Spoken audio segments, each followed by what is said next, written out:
Have you ever been told, or maybe you heard from someone, that the only way you can get a master's if you wish to be a doctor in the NHS is to basically do the master's first, come on a student visa, maybe in the meantime, you get all the stuff that you need for GMC registration done, you finish your master's, and then you come back to the UK on a doctor's visa, and you can work as a doctor, and you've got your master's in your back pocket.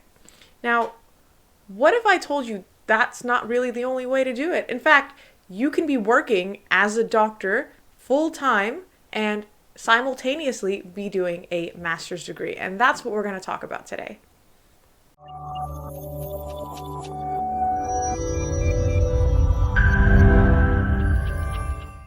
If this is the first time you're checking out our channel, welcome. Basically what we do is we run a website that's totally free known as roadtok.com, and it will explain the ins and outs about everything related to the United Kingdom and what it takes for you to work as a doctor in the NHS. So if you've not already, please stalk us on all of our social media. Find us on Facebook, find us on Twitter, Instagram, and of course, YouTube. Don't forget to subscribe. Hi guys, my name's Ibreez and I currently work as a doctor in the NHS, and can you imagine guys, I'm also doing a master's.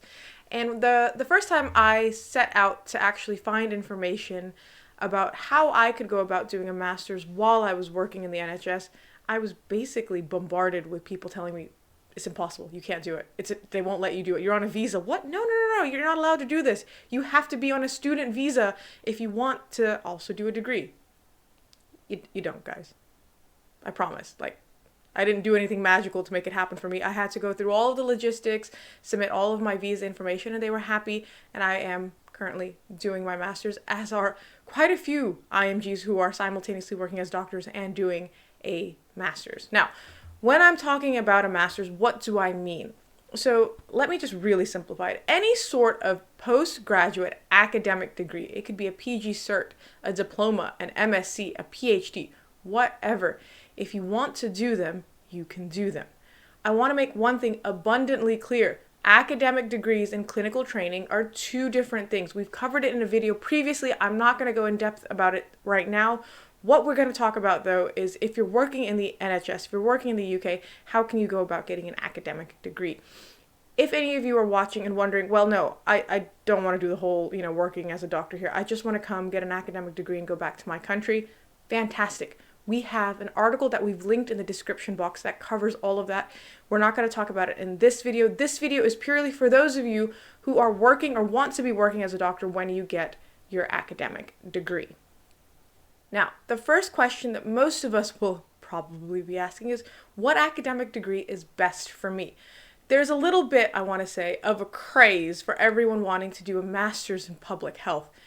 There's nothing wrong with doing that, but you have to think about how will your academic degree be useful for you in the future, in your career. So if you're pursuing something where an MPH is useful and necessary, by all means, do an MPH, but investigate if it's something that you would actually need or want, in the long run. If you're not ever going to do anything in your career that involves any sort of public health work or anything in the public health sector, it's not really going to be of much use to you. Yeah, it's fantastic, you got a master's, but you want to be able to put that master's to use. You're putting money into it, so you want there to be something that you're getting back from it. So some people like to do masters in whatever training they're already doing. For instance, if they're in internal medicine training, they'll get a master's degree in internal medicine, or they'll get a master's in whatever speciality they're interested in, or whatever courses that they've done previously, and that's fine. If you feel like it would augment your CV in the sense that it adds to what you've already done and pretty much reinforces your education, do it. But don't think it only has to be clinical stuff. You can get, a master's in business administration if you want to get an MBA. You can get a master's in, in leadership. You can get a master's in clinical education. Whatever, fits your fancy that you're like, do you know what? I'm really interested in this and I want to do this. Go and do it. Just know why you're taking it. Don't just take a course or, an academic degree because it's what everyone else is doing or everyone else is kind of saying that this is a good one to take. It has to be good for you. So look at the catalog for the different universities and know what it comes with and if you'd be happy to do it. Now you may be asking, all right, which university should I do this under? Is there one that's better or more prestigious or more fancy, or what is the criteria for which I should be looking at to choose university? Now, the first thing really should be, would you be doing it online or in person? If it's something that you think can be done completely online and the course looks fairly well supported as an online course, go for it. And those universities don't have to be near you then because they're online. If you're like, do you know what? No, I really am somebody who learns in a classroom setting, you'd be looking for universities near you. Don't get caught up in the whole, oh, but if it's from Oxford or Cambridge, that definitely means I'm going to get a better degree than everyone else.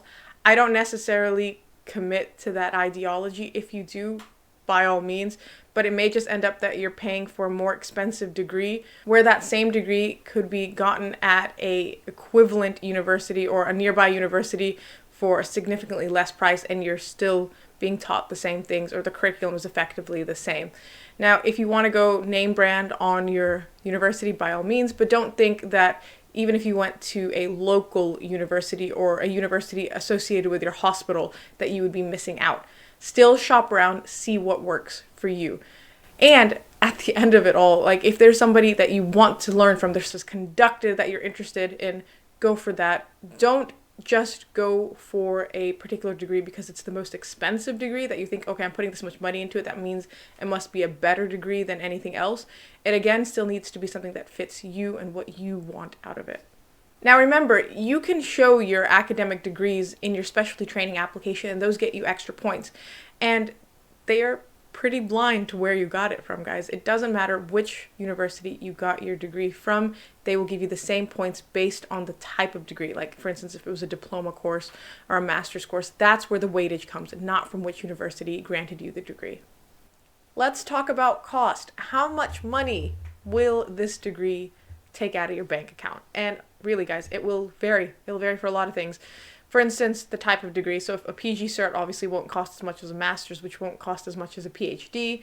And then on top of that, are you going to be doing it online? Maybe there are reduced fees for it being online rather than face-to-face. And the biggest question, what are the types of fees that they would be putting you under? So there are two types of fees that you will see when you were going to apply for this degree on the university's website. They will say home fees and international fees. Now, if you are living and working in the United Kingdom and paying taxes and doing all that fancy stuff and you're a legal resident, you should be paying home fees because you are here in the UK. These individuals are not sponsoring a student visa for you to come, and there's no extra effort going into you being in attendance at their university as what they would have to put in for international students. Now, most of the people we know have gotten home fees. I paid home fees as well. There are a few people that we have heard have had to pay international fees.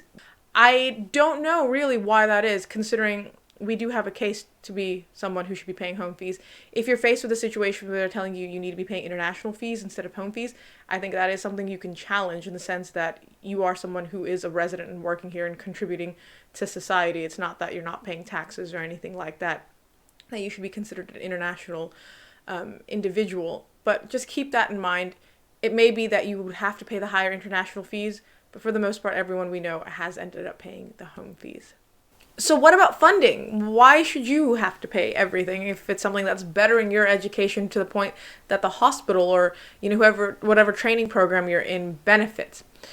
So there are different ways that you can go about looking for funding or bursary options. If you're in a training program, there may be different bursaries that your deanery will be offering throughout the year. It may not be necessarily that they cover the entire cost. It might be they cover part of it or a year of it or some portion of it, but something is still better than nothing. And if you undertake certain secondments within your deanery that maybe you're working as a differential attainee or anything to that extent, they may cover the entire cost completely because that's part of that secondment and what you're working towards. So really, at the end of the day, go to your postgrad center, talk to them about what your bursary options are. Even if you're a non-training doctor, still talk to them. Ask them if there is anything that they know about or any way that you could go about reducing your fees so that you can go about and do this academic degree. Length of time. Now, how long will all of this take you?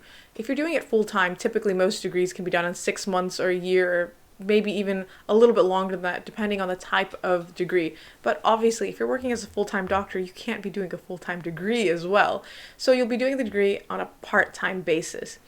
Ways that you can do it as a full-time degree would be, one, if you're already on a settled visa status and you don't need to worry about anything, so you could basically go ahead and do your degree and maybe work occasionally.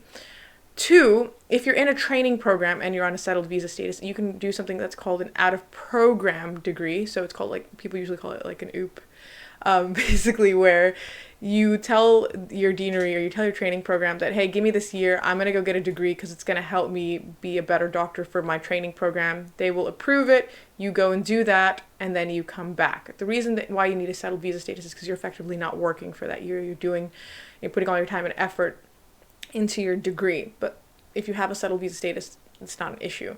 So it's just a matter of you finding out what kind of degree and what kind of time span works for you. If you're doing it on a part-time basis, any days that you'll be working and that you will see that you have to actually be attending a class, you can take as a study leave. You get personal study leave days. Just speak to your postgrad center about it. And that's basically it, guys. It's nothing that you have to overanalyze or overthink about. If you are working as a doctor, or in the future you plan to work as a doctor and you're thinking about getting an academic degree, do your homework, figure out when it's best for you, and go for it. Don't think that it's an impossible task. Remember, if you still need any more information that you feel like we haven't covered, you can always book a personalized guidance session with us that I have linked down below. And if you've not already, please follow us on Facebook, Instagram, and Twitter, and subscribe to our YouTube channel. Thanks and bye.